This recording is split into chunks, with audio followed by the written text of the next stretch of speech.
Bismillahirrahmanirrahim.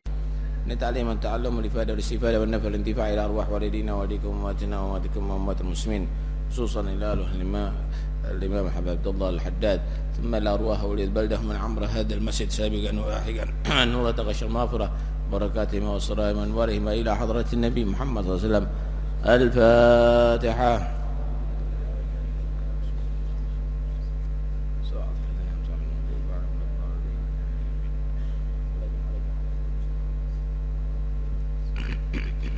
Bismillah walhamdulillah wassalatu wassalamu ala rasulillah Sayyidina Muhammad wa ala alihi wa sahbihi wa walah. Walakin alaika halal julus fihi bil adabi wal ihtiram wal imsaki an fudulil kalam fadlan anil mahdur minhu wal haram. Fa in badalaka at-tahaddusu bi shay'in min umuri dunya fabrus ila kharijil masjid wa la tashtaghil fil masjid illa bil ibadah faqat li'annahu lam yubna illa liyu'badallahu fihi. Qala Allah Ta'ala fi buyutin adina Allah an turfa'a wa yudkara fiha ismuhu ila qawli wallahu yarzuqu man yasha' bighairi hisab. Wa idza dakhalta al-masjid faqaddim rijlaka al-yumna wa qul bismillah wassalatu ala rasulillah Allahumma ighfir li dhunubi waftah li abwaaba rahmatik wa la tajlis hatta tusalli rak'atain fa in lam tatamakkan min as-shalah faqul arba'a marrat subhanallah walhamdulillah wa la ilaha illallah wallahu akbar. Wa idza kharajta minhu faqaddim rijlaka al-yusra wa qul ma taqaddam waj'al badala abwaaba rahmatik abwaaba fadlik wa zada a'udzu billahi minasyaitonir rajim wa junudihi ila akhir ma qala radhiyallahu anhu wa arda. Bismillah walhamdulillah wassalatu wassalamu ala rasulillah Sayyidina Maulana Muhammad bin Abdullah wa ala alihi wa sahbihi wa man walahu la hawla wa la quwwata illa billah, amma ba'd. Masih berkaitan dengan keterangan malam Sabtu yang lalu, yaitu tentang i'tikaf ada di masjid.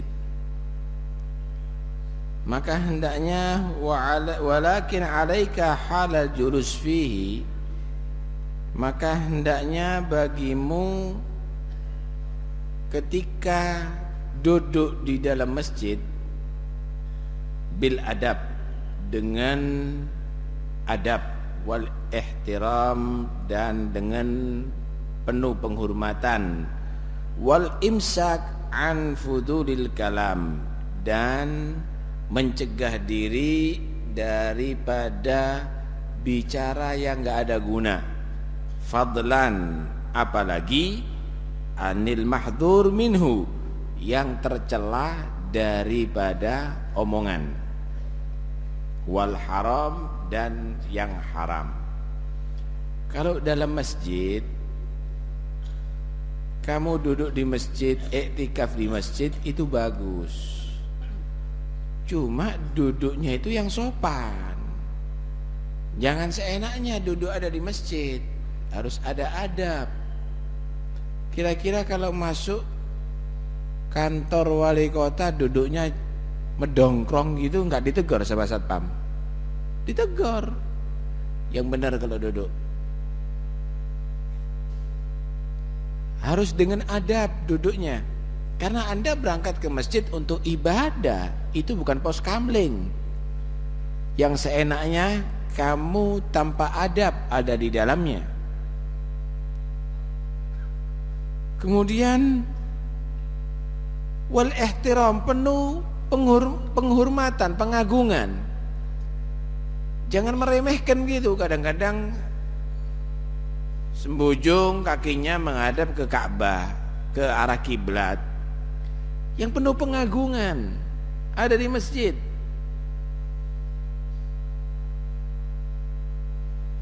Kemudian cegah mulut ini daripada berbicara yang nggak ada gunanya. Udahlah, nggak usah cerita yang macam-macam di masjid. Walaupun urusan mubah, cerita sepak bola, jangan di masjid. Wah, giringannya tadi Liverpool ternyata kalah Real Madrid misalnya. Nggak perlu urusan gitu-gitu dibawa ada di masjid. Apalagi berbicara yang haram, apalagi mengumpat orang, ngerasani orang. betul-betul kontrollah segala yang keluar dari mulut kamu, sekalipun satu huruf, kecuali nilainya ibadah dalam masjid. Begitu juga dalam bentuk kamu, jalannya kamu yang sopan di masjid, duduknya kamu yang sopan di masjid. Sholat kadang-kadang guyonan, main-main, sikut-sikutan. Kalau anak kecil masih lucu, ini gerang punya cucu. Ini nggak benar. Hati-hati, Allah Maha tahu kamu itu meremehkan tempat yang dimuliakan oleh Allah, atau kamu tadi itu menghinakan tempat yang diagungkan oleh Allah. Wa man yu'azzim sya'airallah fa innaha min taqwal qulub. Siapa orang yang mengagungkan syiar-syiar Allah, lambang-lambang agama, maka itu adalah termasuk tanda bagian kekuatan takwa, kekuatan iman dalam hati. Masjid termasuk lambang agama. Tuh lihat bagaimana lambang negara, wajib dihormati kan. Kain merah dan putih kalau disambung harus dihormati, itu lambang negara. Burung Garuda kalau menjadi lambang negara, gambarnya harus dihormati. Manusia kalau menjadi lambang negara, jadi presiden, harus dihormati. Bagaimana kalau lambang agama Allah? Masjid, Ka'bah, Al-Quran, Nabi Muhammad, itu lambang-lambang agama. Karena itu tidak boleh disia-siakan, apalagi dihinakan. Wajib dihormati. Kadang-kadang kita ngelihat orang ngeremehkan gitu ya, ngerokok dalam masjid, nggak pantas. Di muka masjid nggak pantas, apalagi di dalam masjid. Hati-hati, jangan anggap remeh. Kalau kamu itu niatnya menyamakan masjid dengan trotoar, dosa loh kamu. Tidak menta'zim. Lainkan ini masjid, itu alun-alun, lainkan Pak. SMS-an sama pacar di masjid. Hati-hati. Allah Maha tahu apa yang kamu perbuat. Masuk masjid dengan penuh pengagungan. Ini tempat dibangun untuk ibadah kepada Allah Subhanahu wa taala. Kadang-kadang masjid on asbaki. Ini apa? Ini warung nggak Pak? Nggak bener. Ya, agungkan masjid ini. Kamu mengagungkan masjid, berarti kamu mengagungkan Allah Subhanahu wa taala. Pakaian celana pendek di masjid, walaupun tukang, diingatkan, pakai celana panjang, masjid yang sopan. Sehingga betul-betul masjid ini tempat yang mulia, sakral jadinya, nggak gampang diremehkan. Kita kadang-kadang meremehkan, ada gua sakral, dihormati, dibersihkan. Masjidnya dikotori. Masjid ini adalah yang paling mulia di bumi Pak, bukan gua. Masjid ini adalah paling yang dicintai oleh Allah, lokasi yang paling dicintai oleh Allah, bukan tempat-tempat yang lainnya. Baik.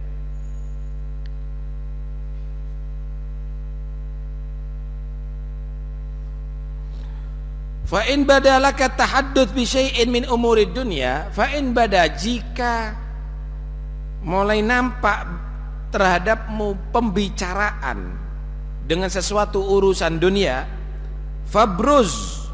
Fa in badalaka, jika mulai nampak keinginan untuk berbicara masalah dunia pada diri kamu, fabruz, maka muncullah kamu ila kharijil masjid, keluar masjid. Kalau ingin ngomong dunia, jangan di masjid ya, keluar masjid, lokasi masjid, keluar lokasi masjid, baru urusan dunia. Jangan dalam masjid. Mobilmu udah laku, jangan di masjid, nanti urusan di luar masjid. Begitu loh. Mobilmu udah laku, ada pembeli, berapa nomornya, itu dan ini. Lo transaksi di masjid. Malah kata Nabi sallallahu alaihi wasallam, jika kamu mendengar orang yang lagi jual beli ada di masjid, maka doakan, la arbahallahu tijaratak, mudah-mudahan enggak Allah kasih untung dalam perdagangan kamu. Masjid dibuat jual beli. Masjid ini tempat ibadah kepada Allah Subhanahu wa taala. Demikian juga dalam mencari barang, jangan bingung di masjid. Siapa yang menemukan kunci saya? Siapa yang menemukan duit saya? Siapa yang menemukan barang saya? Tidak benar. Dalam hadis Nabi sallallahu alaihi wa alihi wasallam bersabda, "Idza ra'aitum man yabi'u yabta' fil masjid, faqulu la arbahallahu tijaratak. Wa idza ra'aitum man yanshudu fihi dhallatan, faqulu la raddallahu 'alaik." Kalau kamu melihat ada orang yang jual beli di masjid, maka katakan kepada dia, mudah-mudahan tidak dikasih untung perdagangan kamu. Kalau kamu melihat ada orang mengangkat suaranya mencari barang di masjid, siapa menemukan, maka doakan, mudah-mudahan tidak dikembalikan lagi barangmu kepadamu. Itu lakun doakan jelek, bukan doakan jelek. Itu orang tidak sopan ada di masjid. Tidak sopan ada di masjid. Baik, ya seharusnya ditegur. Kalau memang orang itu nggak tahu, ya ditegur begitu ya. Orang itu ditegur. Baik. Wala tashtaghil fil masjid illa bil ibadah faqat. Jangan kamu itu sibuk di masjid kecuali melaksanakan ibadah saja. Kalau di masjid ibadah yang benar. Ini kadang-kadang aneh, saya lihat beberapa orang ada di masjid, bukan iktikaf menghadap ke Ka'bah dengan berzikir kepada Allah, ada di teras nongkrong melihat alun-alun. Akhirnya yang dilihat perempuan yang berjalan yang bukan mahram baginya. Matanya melihat yang haram, melakukan perbuatan dosa di masjid. Itu tentunya lebih besar dosanya daripada melakukan di luar masjid. Kenapa? Di tempat yang dimuliakan oleh Allah Subhanahu wa ta'ala dia masih melakukan yang haram. Yang halal aja, jual beli yang halal aja dilarang di masjid.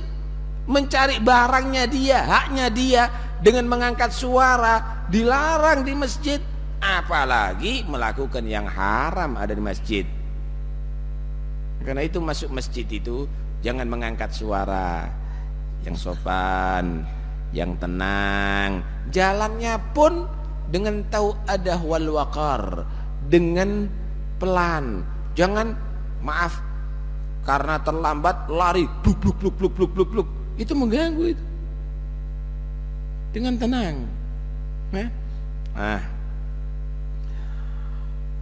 Li'annahu lam yubna illa liyu'badallahu fihi. Karena sesungguhnya masjid itu tidak dibangun kecuali untuk dibuat ibadah kepada Allah di dalamnya. Orang bangun masjid kira-kira untuk urusan dagangnya ente, untuk ngobrolnya kamu, untuk jagongannya kamu. Orang badi membangun masjid nyelengi, sampai masjid ini nyelengi, nggak langsung duitnya banyak pak, nggak langsung jadi, nyelengi omplung, kalau Jumatan dibuka dihitung. Itu semuanya pembangunan masjid ini untuk ibadah, bukan untuk tempat jagongannya kamu, ngobrolnya kamu, tempat ngerumpinya kamu. Qala Allah Ta'ala, Allah Subhanahu wa Ta'ala berfirman, fi buyutin adinallah an turfa'a wa yudhkara fiha ismuhu. Fi buyutin, ada di masjid-masjid, adinallah an turfa'a wa yudhkara fiha ismuhu. Allah mengizinkan, Allah merestui untuk benar-benar diagungkan itu masjid. wa yudhkara fiha ismuhu, dan disebut nama Allah, dengan mengesahkan Allah, dengan mentauhidkan Allah, dengan mentasbih Allah, berzikir kepada Allah ada di dalamnya. Diizinkan oleh Allah kamu mengagungkan ini masjid. Memang perintah daripada Tuhan kamu mengagungkan masjid, dan untuk berzikir ada di dalamnya. Yusabbihu lahu fiha bil ghuduwi wal asal, maka melaksanakan sholat, yusabbihu ayusolli, untuk Allah semata di dalam masjid-masjid tadi itu, di pagi hari, di sore hari, sholat 5 waktu ada di dalamnya. Kemudian Allah Subhanahu wa ta'ala menjelaskan bahwa di situ ada orang-orang yang mulia, orang-orang yang patut untuk kita hargai dan muliakan. Rijalun la tulhihim tijaratun wala bai'un an dzikrillahi wa iqamis salati wa itaiz zakah. Ada beberapa orang yang tidak melupakan mereka kesibukan mereka dalam perdagangan, dalam jual beli, daripada berzikir kepada Allah, daripada menegakkan sholat di masjid, daripada mengeluarkan zakat. Yakhafuna yawman tataqallabu fihi al-qulubu wal absar. Mereka melaksanakan itu, banyak berzikir, sholat, mengeluarkan zakat, didasari karena khawatir, takut di satu hari hati manusia dalam keadaan bimbang, takut, dan juga pandangan mereka karena melihat hisab, melihat neraka ada di hari kiamat nantinya. Akhirnya mereka, wes, kita masuk masjid, beribadah kepada Allah, berzikir kepada Allah. Liyajziyahumullahu ahsana ma amilu, bakal Allah Subhanahu wa taala akan balas kepada mereka lebih baik daripada apa yang mereka kerjakan. Pahalanya lebih bagus, lebih banyak, lebih nikmat. Wa yazidahum min fadli, bahkan Allah melebihkan pahala itu dengan kemurahan Allah Subhanahu wa taala kepada manusia. Wallahu yarzuqu man yasha'u bighairi hisab, dan Allah memberikan rizki kepada orang yang Allah kehendaki dengan tanpa hitungan. Masya Allah. Orang yang dipuji oleh Allah setelah Allah menerangkan masjid ini memang dibangun untuk diagungkan. Turfa, adzinallahu lahu an turfa. Masjid ini dibangun untuk dibuat zikir kepada Allah. Wa yudhkara fiha ismuhu bil ghudwi wal asal. Masjid ini dibangun untuk digunakan melaksanakan salat. Yusabbihu lahu fiha bil ghudwi wal asal. Kemudian ada orang hebat, kerja dia, tapi ketika sudah waktunya sholat, tutup tokonya. Pekerjaannya tidak mengganggu melaksanakan sholatnya, menegakkan sholatnya. Dia kerja, tapi ketika waktu dia baca Quran, berhenti dulu baca Quran, ditutup, diselesaikan dulu. Waktu berzikir tidak mau diganggu. Paham nih ya? Rijalun la tulihim tijaratun wala bai'un an dzikrillah wa iqamis shalah. Kalau udah waktunya zakat, nggak mau diintit, nggak mau dikurangi, tepat waktu, kalau perlu lebih. Mereka melaksanakan ini semuanya bukan pingin dipuji, bukan pingin dihormati, tapi memang dia khawatir. Yakhafuna yawman tatagallabu fihi al-qulubu wal absar. Dia khawatir nanti di hari kiamat gimana. Takut dia nanti di hari kiamat disiksa oleh Allah. Takut di hari kiamat hisabnya berat nantinya. Kalau udah demikian, maka liyajziyahumullah ahsana ma amilu. Bakal Allah balas lebih baik daripada apa yang ia laksanakan.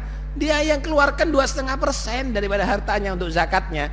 Waktu untuk sholatnya hanya beberapa menit. Waktu untuk baca Qur'annya hanya setengah jam. Tapi itu tetap dijaga istiqomah, tidak mau ditukar dengan urusan duniawi, tetap istiqomah. Maka Allah akan balas lebih baik daripada ia lakukan setengah jam, beberapa menit sholat, beberapa saat berzikir, tapi mendapatkan kenikmatan surga yang tiada taranya selama-lamanya di dalamnya. Wa yazidahum min fadli, bahkan Allah akan memberikan yang lebih daripada itu, didekatkan kepadanya. Boleh nanti bertemu dengannya, bertemu dengan Allah, selalu dalam rahmat Allah, diridhoi oleh Allah Subhanahu wa taala. Wallahu yarzuqu man yasha'u bighairi hisab. Ya Allah. Nih, orang-orang dulu itu begitu, Pak. Mereka itu bukan melarat loh ya, orang dulu itu. Orang dulu itu kaya-kaya. Cuma tidak mau terganggu ibadahnya dengan kekayaannya. Saya ceritakan ada seorang bernama Abdurrahman As-Segaf. Beliau ini di negeri Tarim hidupnya, di kota Tarim. Kaya, kebunnya luas. Ketika dia menanam kurma di kebunnya, per bibit dibacakan satu Yasin, surat Yasin. Ribuan bibit. Setelah ditanam, per pohon dihatami satu kali Al-Quran. Nggak pakai bubuk uria ini. Diimbangi dengan ibadah kepada Allah Subhanahu wa taala. Akhirnya ketika datang penyakit pohon kurma, semua di kota itu rusak kecuali pohonnya ini nggak rusak. Kenapa? Dihatami per pohon Al-Quran. Begitu orang dulu. Lah kalau sekarang kan enggak. Pinjam duit riba untuk beli bibit, untuk beli pupuk. Wah, mulai muncul padinya, pohonnya bagus, besok datang tsunami, habis. Besok rombongan tikus datang, habis. Karena itu hati-hati. Sebenarnya yang bisa membuat manusia itu sukses bukan modal yang banyak, tetapi adalah takwanya kepada Allah Subhanahu wa ta'ala. Orang dulu itu Masya Allah, kalau udah habis maghrib, insya Allah bawa duit 100 juta kamu ketok rumahnya, nggak mau urusan dunia, nggak mau urusan dunia. Kenapa? Ini saatnya beribadah kepada Allah Subhanahu wa ta'ala. Kalau sekarang pedot ya sini. Sampai di antara mereka sampai berkata begini, lau khuyyirali baina at-tahadduts bid-dunya wa aklil khara fi ma bainal maghrib wal isya lakhtartu aklal khara. Kalau seandainya disuruh milih ana membicarakan dunia dan makan kotoran antara maghrib dan isya, aku lebih memilih makan kotoran aja kalau nggak ada pilihan yang lain. Artinya jijik berbicara urusan dunia antara maghrib dan isya mereka. Lebih jijik daripada orang makan kotoran kucing, orang makan kotoran sapi. Itu dulu. Kalau kita ini berjalan di Bonsari dulu itu semua rumah itu kedengaran baca Quran. Di Kauman begitu dulu itu. Sekarang suaranya salon dari mana? Dari Poncol itu. Ini sayang sekali kalau tidak dipertahankan. Luar biasa dulu itu. Anak-anak kecil itu sebelum maghrib udah masuk, ada di rumah, nggak ada yang keluar dulu itu.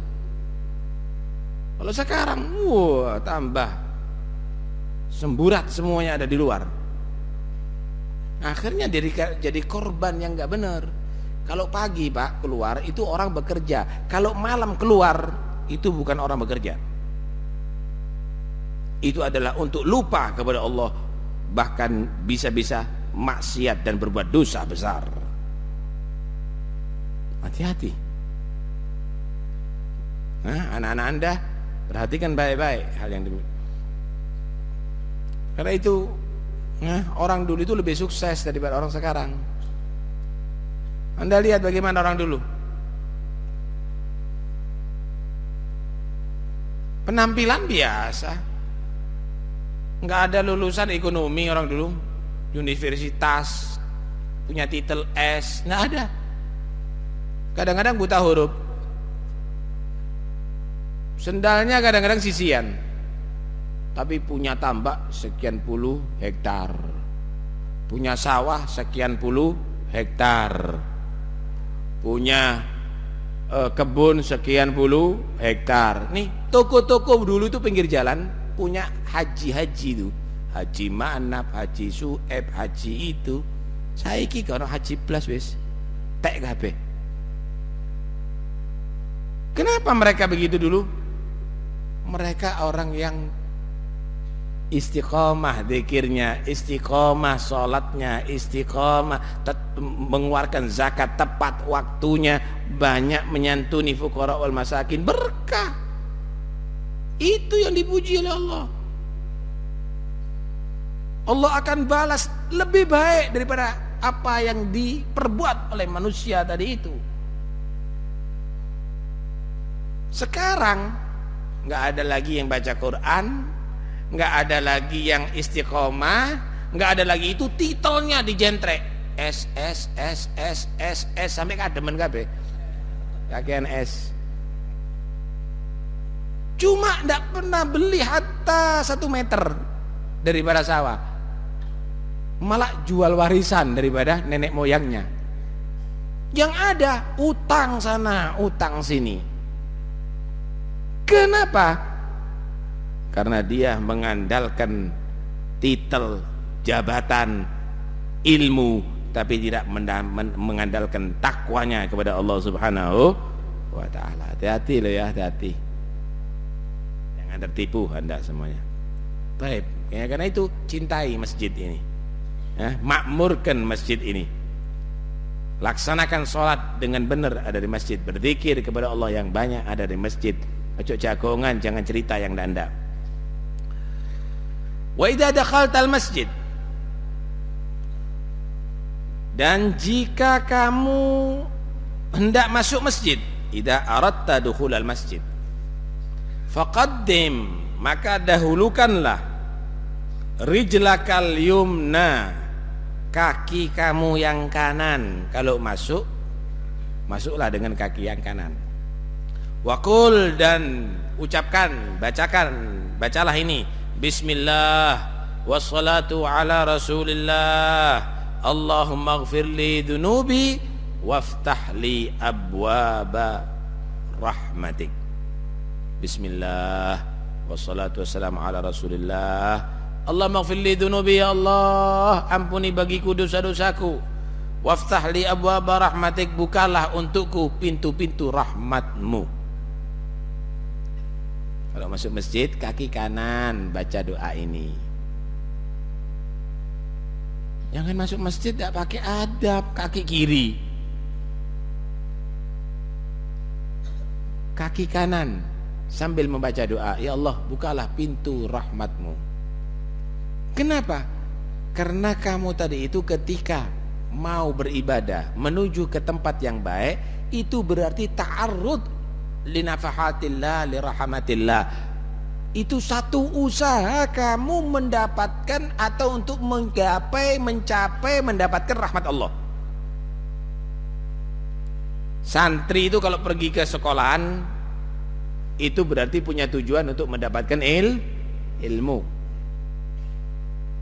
Pasien itu kalau ke dokter itu berarti punya tujuan untuk mendapatkan kesembuhan dari Allah, kesehatan daripada Allah. Kalau Anda ke masjid, kalau Anda ke majelis taklim, kalau Anda menghadiri majelis zikir, untuk apa? Itu adalah satu usaha untuk mendapatkan rahmat Allah. Siapa yang nggak perlu dengan rahmat Allah, Pak? Saya mau tanya, Anda ini hidup karena apa? Karena makan, karena ada makanan, karena ada minuman. Banyak orang di muka makanan mati, banyak orang di muka air mati, nggak lapar, nggak haus mati. Anda ini bisa hidup karena apa? Karena rahmatnya Allah. Kalau nggak ada rahmat Allah nggak bisa hidup ente. Kamu bisa selamat di kubur karena rahmat Allah. Kamu nanti ada di hari kiamat lancar hisabmu karena rahmat Allah. Kamu selamat dari neraka karena rahmat Allah. Kamu masuk ke surga karena rahmat Allah. Semuanya karena rahmat Allah. Siapa yang nggak butuh dengan rahmat Allah? Saya mau tanya, jantung kamu bergerak, usahanya kamu. Ginjal kamu bergerak, usahanya kamu. Darah kamu mengalir, usahanya kamu. Kamu tidur, mulut kamu terbuka, nggak dimasuki tikus. Telinga kamu terbuka, hidung kamu terbuka, nggak dimasuki semut. Memangnya ada jendelanya telinga kamu? Hidung kamu ada penutupnya, ada kordennya. Itu karena rahmat Allah. Karena rahmat Allah, subhanallah. Loh, untuk mendapatkan rahmat Allah, disinilah kamu harus berusaha. Gimana caranya mendapatkan rahmat Allah? Berzikir, baca Quran, masuk masjid, sholat berjamaah, taat, takwa kepada Allah subhanahu wa ta'ala. Karena itu ketika masuk masjid kamu berdoa, Allah maghfir li dunubi, Allah ampuni dosaku, waftah li abwaaba rahmatik, bukalah bagiku pintu-pintu rahmatmu. Yang diminta dosa dulu diampuni, baru rahmat Allah. Kenapa?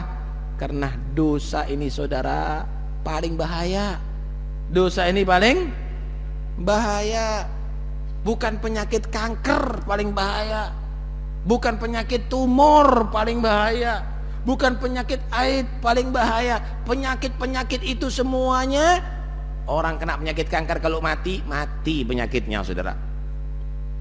Orang kena penyakit AIDS kalau mati, mati penyakitnya. Tapi kalau orang bawa dosa mati, semakin parah di kubur, semakin sakit, semakin parah nanti ada di akhirat. Paling bahaya itu bukan kanker, tapi yang paling bahaya adalah dosa. Karena itu kamu mohon, Allah maghfir dunubi, Allah ampuni dosa-dosaku, bukalah pintu rahmat-rahmatmu.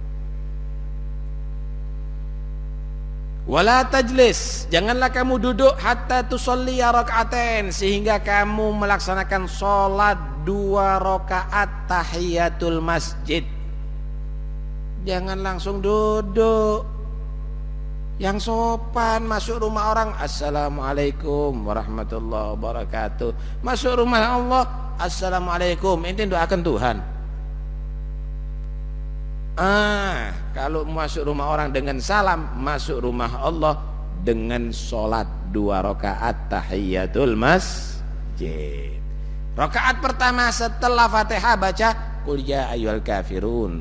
Rakaat kedua setelah Fatihah baca qul huwallahu ahad. Lah kalau sudah pas lagi sholat berjamaah gimana? Lagi qomat? Nggak usah, langsung aja sholat. Langsung aja sholat. Terus gimana setelah sholat? Ya udah masuk di situ tahiyatul masjidnya. Paham nih ya? Kalau tengah-tengah khutbah Jum'ah, sholat tetap tahiyatul masjid, tapi nggak usah baca surat, Fatihah aja. Ringan sholatnya. Allahu akbar subhana rabbiyal a'la wa bihamdihi Allah hamda rabbana lakal hamdu. Allahu akbar. Jadi cepat sholatnya, khafifaten.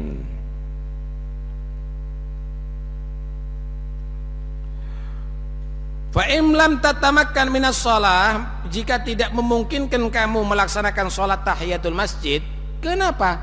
Udah qomat, udah terlalu mepet waktunya. Misal terlalu penuh masjidnya, fagul arba' marrat, maka ucapkanlah 4 kali subhanallah alhamdulillah wa la ilaha illallah wallahu akbar, subhanallah alhamdulillah wa la ilaha illallah wallahu akbar, diucapkan 4 kali.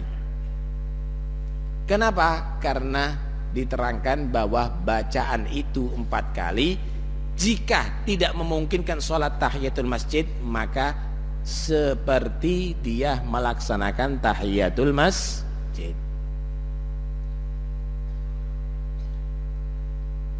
Wa idza kharajta minhu, dan jika engkau hendak keluar dari masjid, kalau tadi masuk, kalau keluar dari masjid, faqaddim rijlakal yusra, maka dahulukan kaki kiri kamu. Wa qul, maka ucapkanlah ma taqaddam, seperti yang berlalu doanya. Waj'al, dan jadikan badal pengganti abwaba rahmatik abwaba fadlik. Jadi kalau masuk Allahumma ighfir li dunubi waftah li abwaba rahmatik, kalau keluar Allahumma ighfir li dunubi waftah li abwaba fadlik. Rahmatik diganti fadlik. Apa fadl itu? Ya Allah, ampuni dosa-dosaku, waftah li abwaba fadlik, dan bukalah bagiku pintu-pintu kemurahanmu, supaya rezekinya lancar, nanti keluarganya juga sehat walafiat, kemudian urusannya yang sulit menjadi gampang. Kenapa? Mendapatkan fadlum minallah, kemurahan daripada Allah subhanahu wa ta'ala. Wazid, ditambahi a'udzu billahi minasyaitonir rajim wa junudih. Tambahno setelah membaca Allahumma ighfir li dunubi waftah li abwaba fadlik, a'udzu billahi minasyaitonir rajim wa junudih, aku berlindung kepada Allah daripada setan yang terusir dari rahmat Allah dan bala tentaranya. Kenapa? Loh, kalau kamu di masjid bagus, keluar masjid delon di alun-alun. Wah, a'udzubillahi minasyaitonir wa junudi ar-rajim wa junudi. Ya Allah, aku berlindung daripada setan yang diusir dari rahmatmu dan bala tentaranya. Siapa bala tentara setan? Allah subhanahu wa ta'ala berfirman, istahwadha alaihimus syaitan fa'ansahum dzikrallah ulaika hizbus syaitan ala inna hizbas syaitan humul khasirun. Orang yang telah dikuasai oleh setan, akhirnya setan menjauhkan dia daripada berzikir kepada Allah, menjauhkan dia daripada sholat, menjauhkan dia daripada bacaan Al-Quran. Udah menjauh daripada zikir, baca Al-Quran, disenangkan nyanyi. Udah menjauh, dijauhkan daripada sholat, disenangkan dengan joget. Ulaika hizbus syaitan. Golongan yang demikian ini jangan disebut manusia lagi, udah dalam grup setan, golongan setan. Ngajaknya ngajak jelek, dijak mabuk orang, dijak judi, dijak itu, hizbus syaitan, ini golongan setan. Ala inna hizbas syaitanumul khasirun, sesungguhnya golongan setan itu adalah orang yang rugi karena di akhirat masuk neraka Allah subhanahu wa ta'ala.